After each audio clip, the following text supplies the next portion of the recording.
daan. Eh, di ba tapos yun ang tabunan yan? Bakit? Para Para sa tabi. Para sa tabi. Ano? Bumati ka! Uy, isi!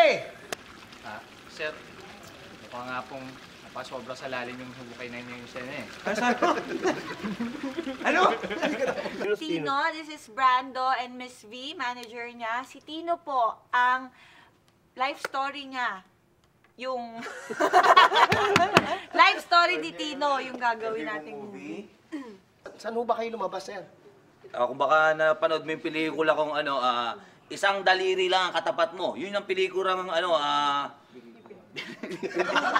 Papuno kayo, sir? Japanese. Alam ko, Japanese yung... Ano ba kayo? Buti nga kayo, yan lang problema nyo sa boyfriend nyo. Kamusta naman tayo yung boyfriend ko, di ba? Ano ba yun? Wait lang, sorry. Kamusta na boyfriend? Ano yun? babaero. Ubod ng babaero. Oo, FYI, acronym yun ng For Your Information na galing dun sa words na, oh, come on, guys! Bakit? Para ubusin yung natirang pondo at hindi na ibalik. Ha? No? Diba? Tama. Oh, meron.